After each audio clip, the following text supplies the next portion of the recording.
Hey, welcome to the Social 333 podcast. I'm your host, Chris Bentley. Today, my guest is Alan Horne. Alan, welcome to the show. Yeah, it's great to be here. Awesome. Tell the audience a little bit about yourself and what you got going on. I am an award-winning author of 2 books, Advent 9 and Secret Sky, The Young Universe.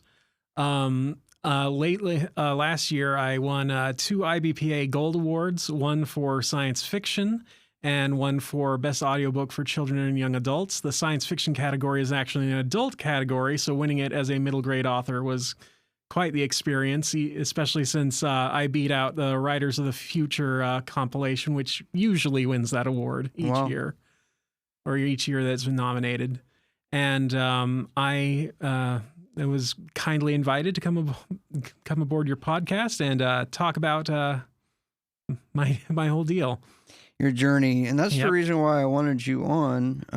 For me, the question I had for you is kind of a somber one, is that like your mentor passed away? Yes. David Farland, he was a best-selling author in his own right, author of The Rune Lords. He was the writing teacher who instructed Brandon Sanderson, Stephanie Meyer, Brandon Mull, James Dashner, and a number of other authors when he taught creative writing at BYU. He was probably the world's greatest writing teacher since Harlan Ellison died. Wow. And helped launch a lot of careers. And I knew that when I wanted my first book edited, he was the first guy I sought out. And he doesn't take on everyone who comes to him for editing services. He filters people pretty well. But upon reading my first book, he loved it. He loved it so much he gave it a free second pass. Free second pass edit, and he agreed to help me publish it. And he said of Advent 9, he's read a lot of novels, like superhero novels, but he says that they've never risen to the same level of greatness of the superhero stories he's found in comic books. And he said that Advent 9 changed that perspective for him. He said that this was the first book that first prose novel that had ever done the superhero genre justice. And he said to me, what you've done here, Alan, is that you've created a new genre. And he said, when we market it, we're going to call it superpunk. Wow. And so that's the series name for Advent 9 now, is Superpunk. And he gave me every possible advantage he could. We tried to do the TradPub route, but TradPub is just not in a good way right now.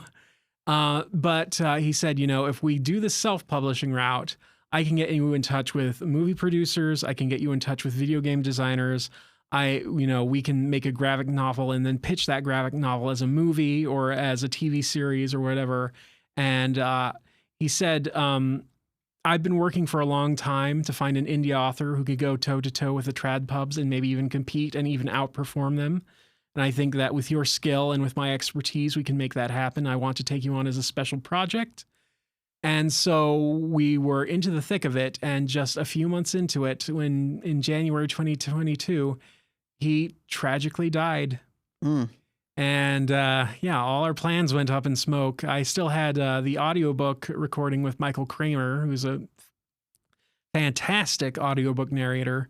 But yeah, I was unable to move forward with any of his other plans because I didn't know any of these people. He hadn't introduced me yet. And so I was kind of left on my own, and I had to relearn how to do everything myself, learn how to do publicity just as myself, learn how to try to make business connections as myself without any help. And it was a long, hard road. And I think that I'm starting to see success after a few years just in the wilderness, because I did win those 2 IBPA Gold Awards last year. And I'm starting to get a little recognition, and sales are starting to pick up a little bit more. And I think more and more people are discovering me. So nice. Congratulations. Mm-hmm. That's big.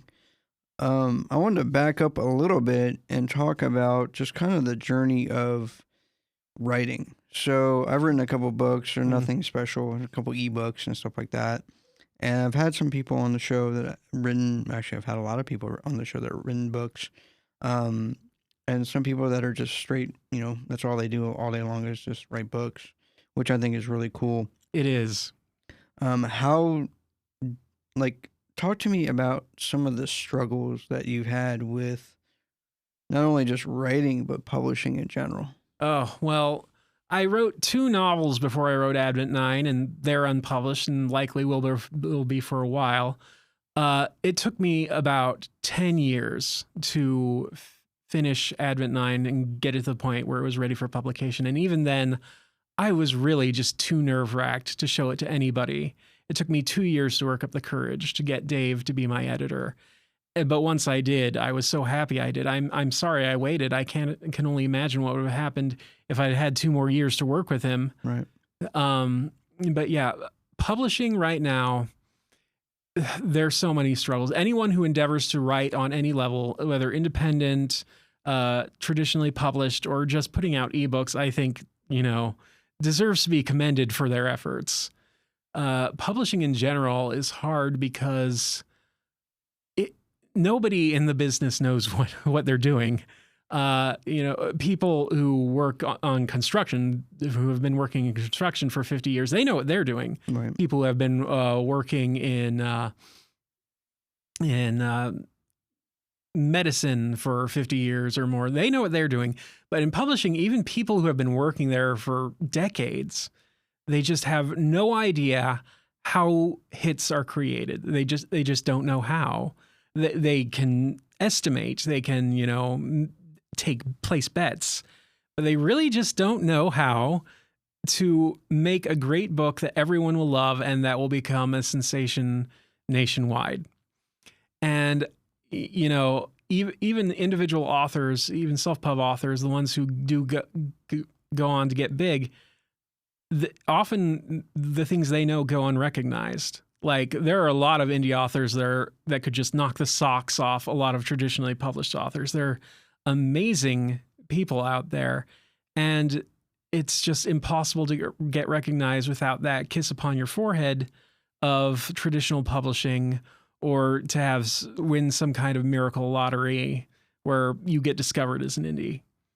I feel it's the same way with music. Yeah. Right? So it's like music is very similar. It's, someone could, like, to your point, like, they could be an amazing writer. They wrote some amazing books, screenplays, whatever it is, right? Mm-hmm. And then turn around and somebody else could get it, and their stuff is just, garbage, right? Yeah. Well, a lot of music producers don't know what they're doing either, and they miss a lot of talent. And it's just tragic that you have. Sometimes it seems like the freelancers and the indie producers are, more competent even than a lot of these sanctioned industry titans, but, they have such a hard problem just being seen. And it's reasons like that I love to come on podcasts because, networking effects. The more places I appear, the more people hear about me. Right. I agree. One of the things I wanted to ask you was, when I first started writing, I kind of did it out of, I wouldn't say like spite or boredom. I was at a bar. I had an idea. I've been stewing about this idea for a little while. The bar was pretty slow. I was pretty bored. So I got up and left, and I went home and I just started writing. And I just wrote and wrote and wrote and wrote.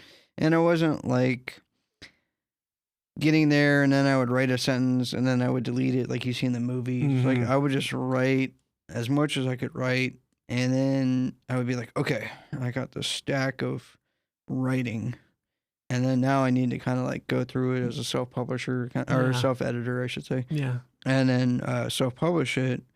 What kind of was your mode of transportation? Were you just like, did you like kind of get off of work and were like, okay, I'll write like a page a day? Or were you like, I'm in the mood to write, like, let's just get it on. Like, I'll call in sick. Like, let me just roll, like. Yeah, those 2 novels before Advent 9, I wrote entirely in college. So like between classes.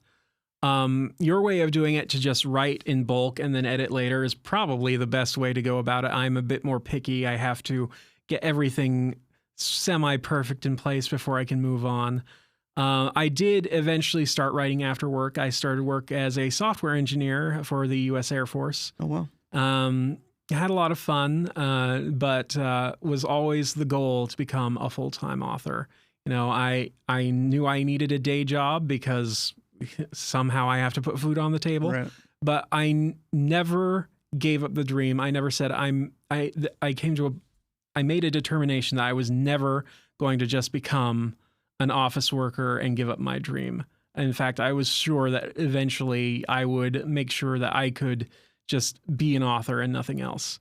And a lot of the things that help that is I learned how to invest my money. And because I know most people who are able to pursue their passions or work without a day job are people who have invested their money well and can live off their investments. So I'm like, I'm going to learn how to do that.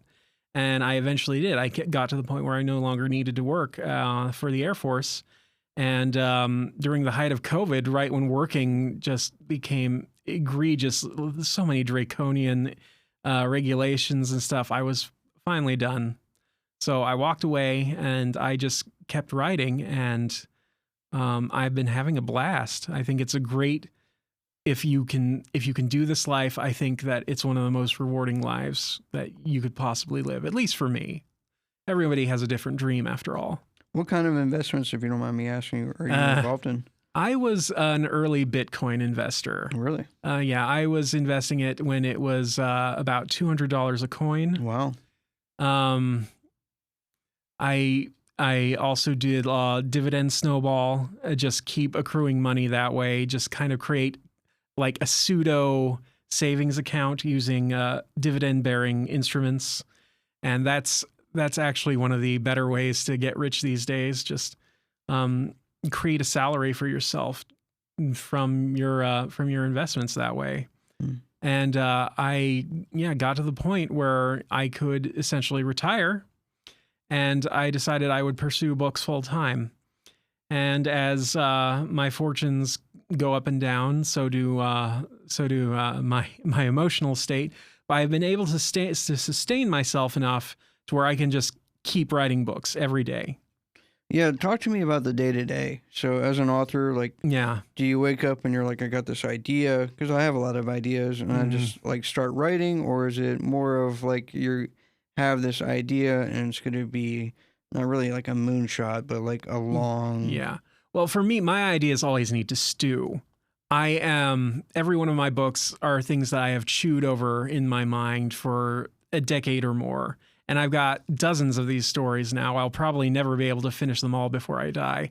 But I have, even when I'm not sitting at my desk typing, I'm writing. Just when I'm going around the world, going to the grocery store, eating, sleeping, at all times, I'm writing. Wow. Just not always typing. Do you ever submit stuff for like articles, stuff like that? I've considered doing a Substack, but I haven't really submitted anything for articles. I'm always looking for ways to get greater publicity. There aren't a lot of good like magazines anymore in these days either. Technology has changed so much. I do blog, and I used to blog a bit more, talking about my writing journey, talking about money secrets too. And mostly it's just books. My dream was to write books, not articles. Do you find that a lot of your, readers are more because of the books you've already written, or some of the stuff that you've written in your blog, or kind of a mix of both? Most of my readers have come to me just picking up my books. And I also have some very good audiobooks, and I think I've drawn in some readers that way a lot. My audiobooks always outsell my physical and digital books. Wow. Yeah, and it's the same way for most authors, including most bestsellers. Audiobooks are where the sales are at right now. Yeah, I know that everybody's really busy. People don't read quite as much as they used to. And it's just a lot easier, especially for even like the podcast. I found that during like the winter break is when I see the most dip in listeners versus like from, I don't know, the second week of January on. I get back to the mainstream because a lot of people sit in their cubicle and they listen to the podcast. That's interesting because in December is a boom month for book sales, and January is usually a dead month. This January has been different. I've been getting a lot of book sales for some reason. Really? I also write software for myself, so I do have a bit of marketing software that tries to put my stuff out there on social media. Yeah, it's really weird that that podcast listenership is different that way. Yeah, because a lot of people, they're driving to work, Mhm. or they're sitting in their cubicle listening, and when you have PTO, and a lot of Mhm. companies have I was in a company that had PTO, and as you accrue as you go along, usually you get like a month off or something Mhm. like that, and most people take like the whole December off, and you won't see them until January Mm. after the first of the year. So I've experienced that where like I came in the studio and I was kind of talking to everybody. I was like, like I don't have any listeners. Like I don't know what happened. And then Mm. it's like back into January. It's like right back to where it was. Yeah. So I guess it's not just people making a New Year's resolution to listen to more podcasts. No, it's just like that's what they do. Yeah. And your earlier statement, you think about people don't read as much these days. That may be true, but as I was flying to Dallas, I did notice like everyone around me was reading books. And it's weird because I kind of think that book reading has become kind of niche too. And yet there are situations, like especially on public transport, where you see a lot of it. And so I'm not going to count books out right just yet because, that would kind of defeat the point for me. I think book reading is fantastic. I think that, and especially for me, it's kind of like the gym, right? Like, so if every single night I Mm-hmm. read, I don't know, 5 to 10 pages, and then, Mm-hmm. or let's say I read a chapter if it's a really interesting book, and then I put a note in it and I close it and I go back to bed and I wake up and the next day and then before I go to Mm-hmm. bed, read again. And it becomes like a pattern. Mm-hmm. I feel like I can read all day long, all night long. When that pattern stops, it's kind of like the gym. Yeah. You get kind of lazy and you're like, well, like today I'll watch a movie. I think a lot of people are into like really good self-help books like How to I Win agree. Friends and Influence People and other books like that. And I think a lot of people have benefited from just listening to them on their commute. Of course, they also listen to podcasts on their commute. And it's just like there's so much information. Oh, There's so much good information you can get out there just by listening to people who know what they're doing. Mm-hmm. We were talking about that earlier. I got into, because of the winter storm, I got into watching Alex Hermosi and Tony Robbins, and they had like a little podcast thing going on. And I watched that, and then I went into, YouTube starts throwing stuff at you, and I went down a whole rabbit hole of just watching Alex Hermosi videos for like, I don't know, for a little while. And, that guy is very, on the outside, you probably look at him and you'd be like, dude, like, what in the world? But, he's very well read. Like, he's read a ton of philosophy books, and, like, he can just quote all day long. Smart guy, haven't put anything past him, very successful. And when you go into that kind of stuff, I found that watching, like, a YouTube video or watching something, and somebody will say, oh, like, I read this book or I listened to this or something like that, I'll jot it down. I'll turn around and like read it or listen to it because there's got to be a correlation somehow. Yeah. And there are some books that just people say that these books help them. A lot of not only self-help books, but also some literary fiction like The Alchemist by what's his bucket. I don't. Yeah, I forget. I used to own that book, actually. I like to think that my books could be that helpful too, except mine are more adventure-y. Mine are very much entertainment, but I think that they have great messages too. Alan, if somebody wanted to get in touch with you, maybe talk to you more about, becoming an author, or maybe talk to you about writing, or maybe some investments, where would they find you? My email, author@talonhorne.com. And if you want to get in touch with me even faster, I'm on the X platform under user handle @talonhorne, and Horne ends with an E. And just look me up online. I generally, if you are nice to me, I'll be nice to you generally. Alan, I appreciate you coming on the show. Yeah, I appreciate being here. Awesome. Thank you.